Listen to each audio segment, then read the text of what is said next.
All right. Hey, friends. Hey, I want to share a video today with you. It's a little bit different than I normally do. It's a product review, kind of. It's not paid. It's from Rustmaster Paints over in Garland, Texas. They sent me a rusting kit that they're going to be making available to the public. I'm not sure when, but I'll put a link in the video description.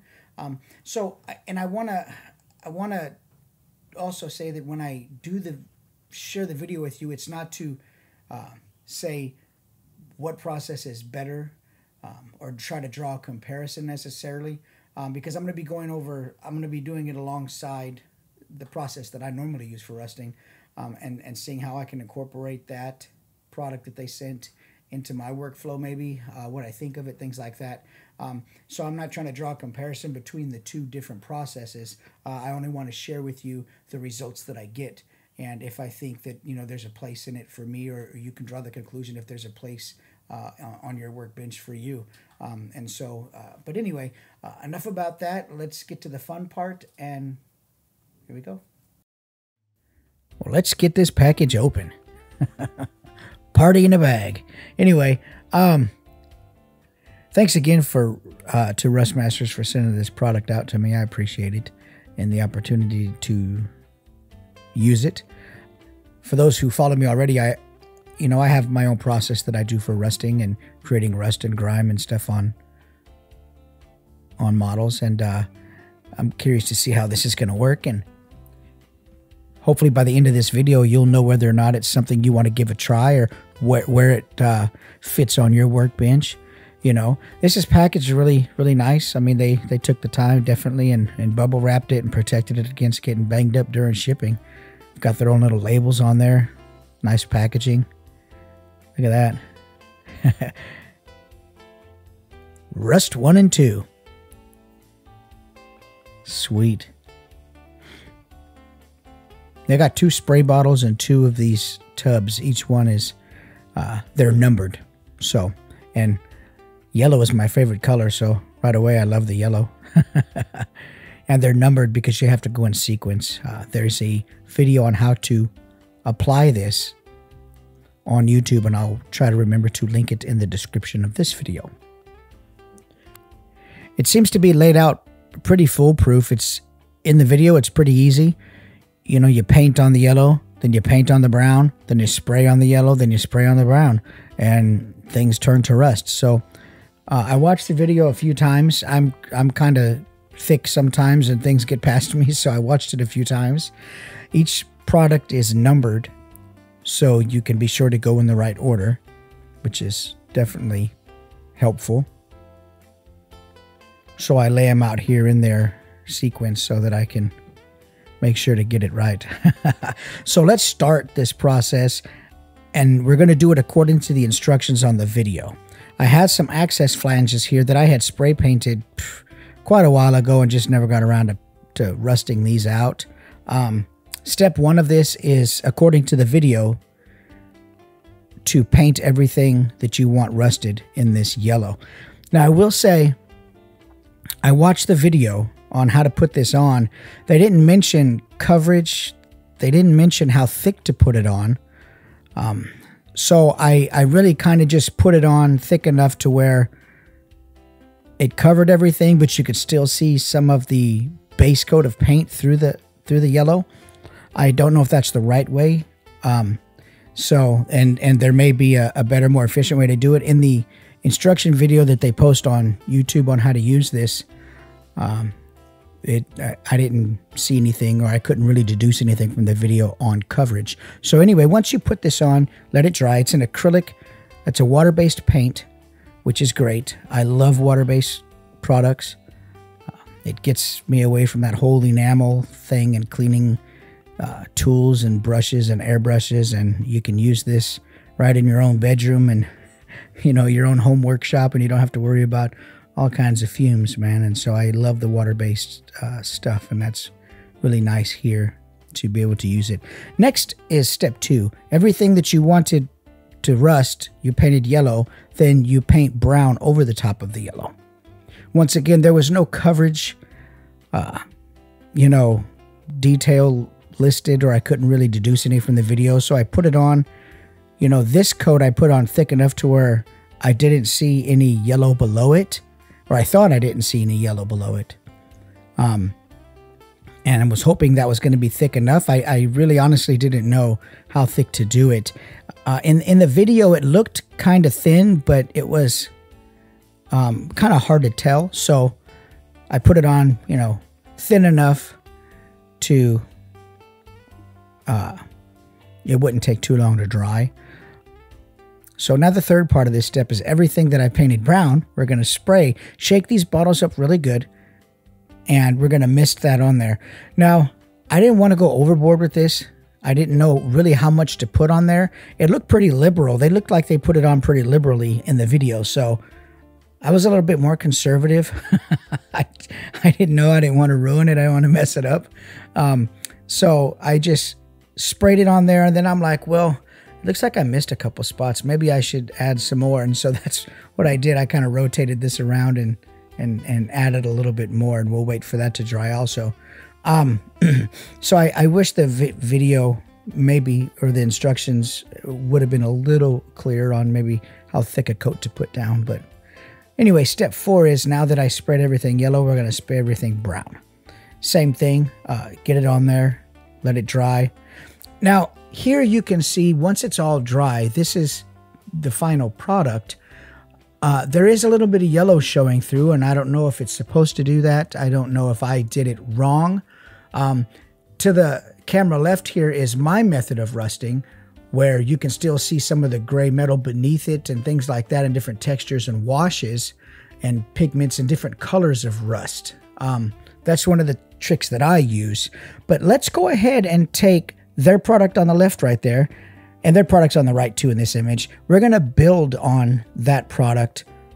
First, we're going to spray the finished Rustmaster product with a sealer, and I always use Mod Podge Matte because it's just water-based, and I'm going to add some washes on here and stuff like that. We're going to see how well this takes washes and takes, you know, adding different colored pigments and stuff on. Because the thing about this rust is you don't just stop at a brown. Everything is a consistent color of brown. You might as well have painted the piece brown. So you want to build up your layers with rust. And this seems to be so far a good base product, but it doesn't address different colors of rust and different age and densities and textures and things like that. So we're going to add a whitewash on here, let that dry.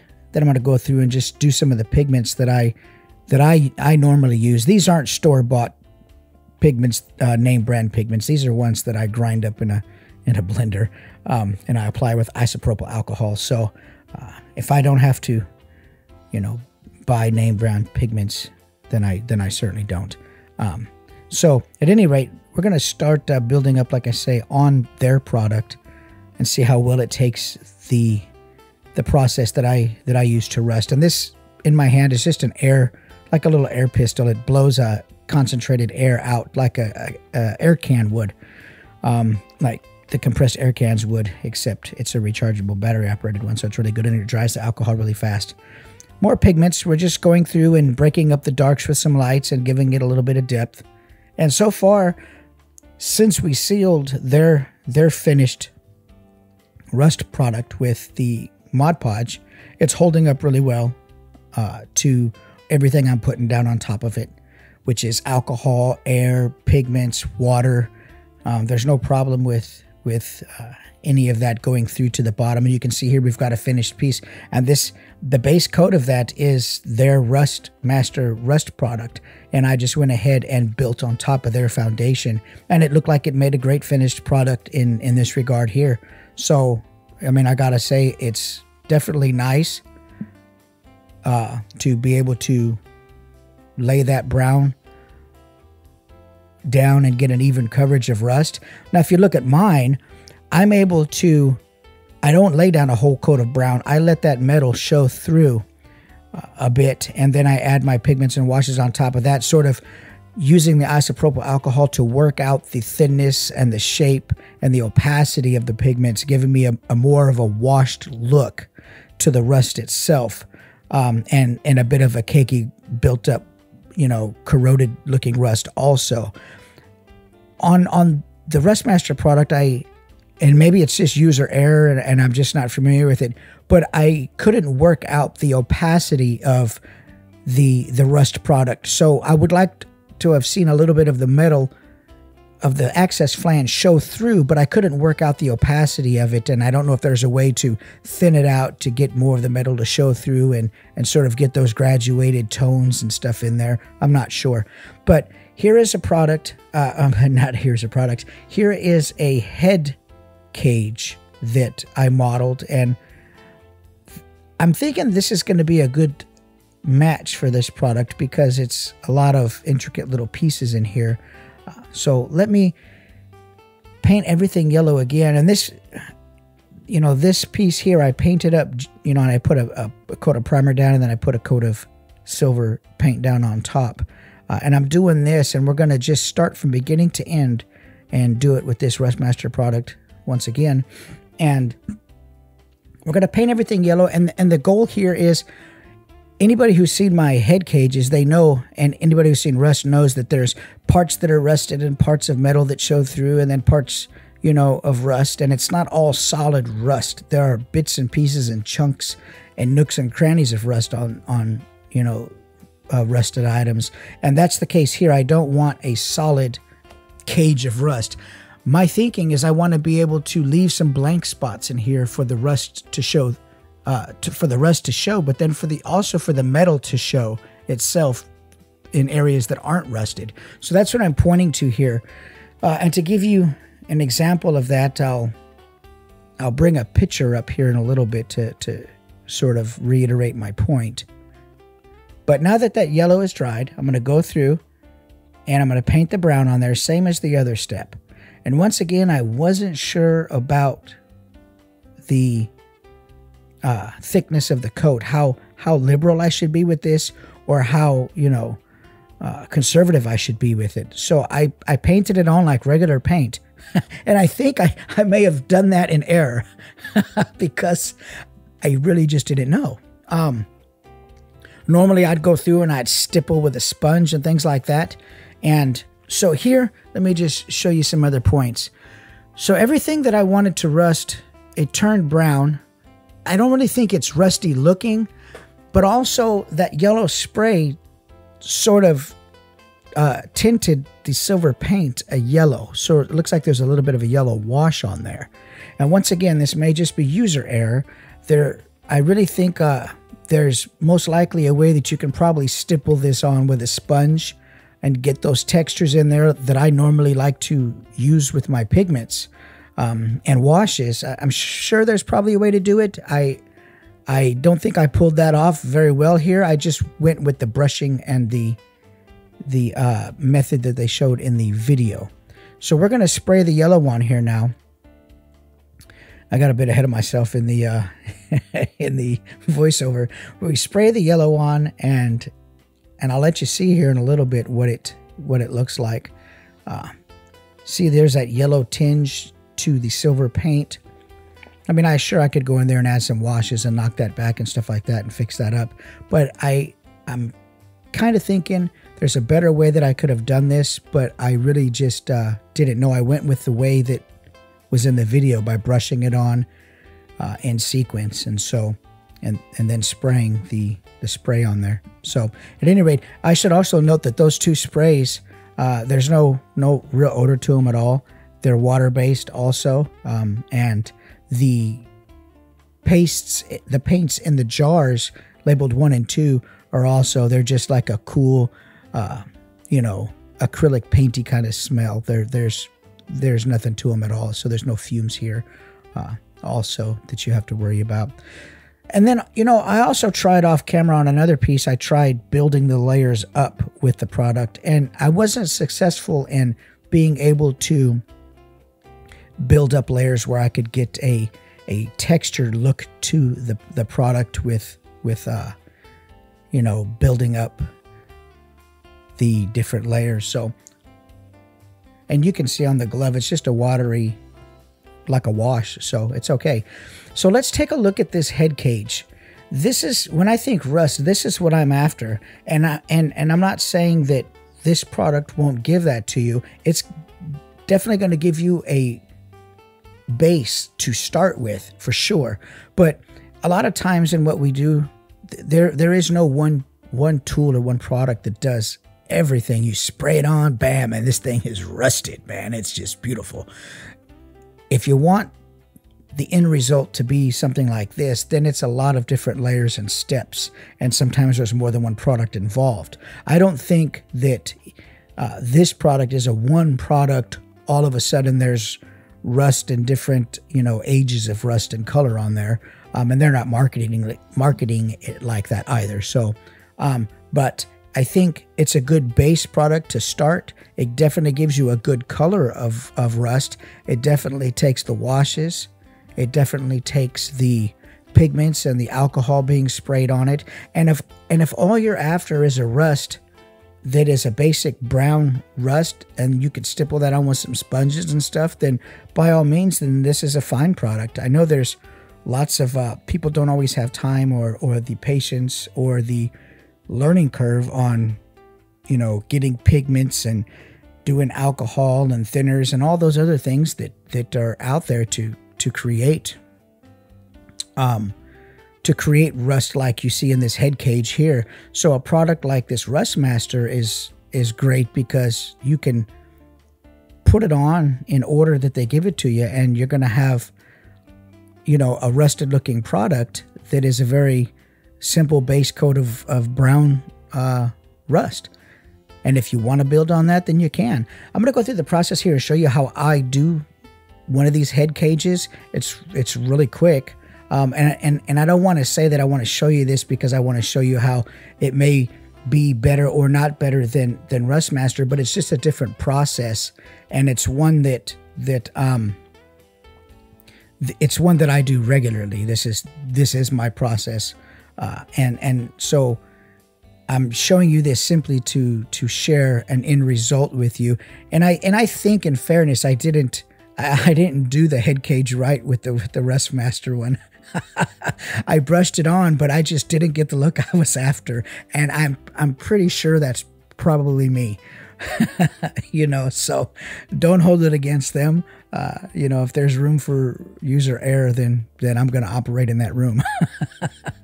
But here in my process, it's pigments, alcohol, brushing, and that's what I do. And then I do some powdery look and some cakey look and some, different colored pigments.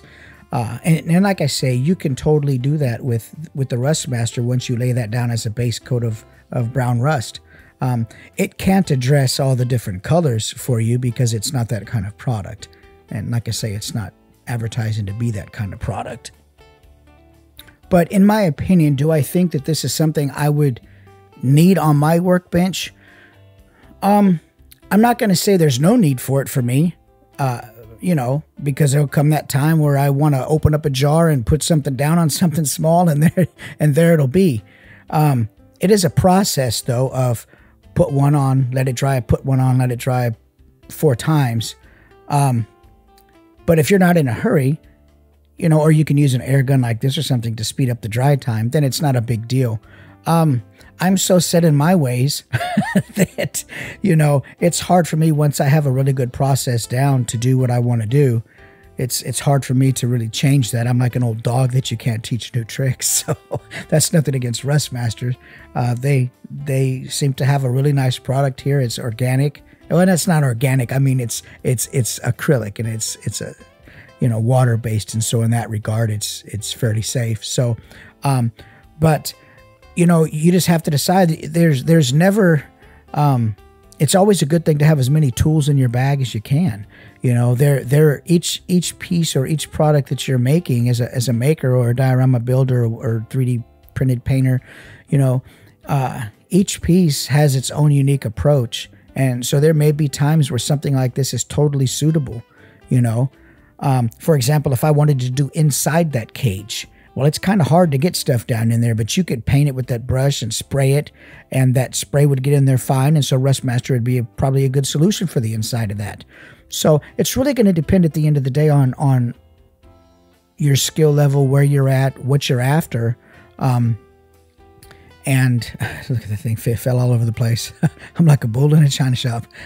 Anyway, in all fairness, I don't think I applied theirs correctly in the head cage. I'm not sure what I did wrong, but you know, I did it like the instructions in the video, but there's something yet I still need to probably learn on that. So don't judge them on the head cage. And I only included my head cage beside it to show you the buildup of textures and colors that ultimately you want a rusted product to have.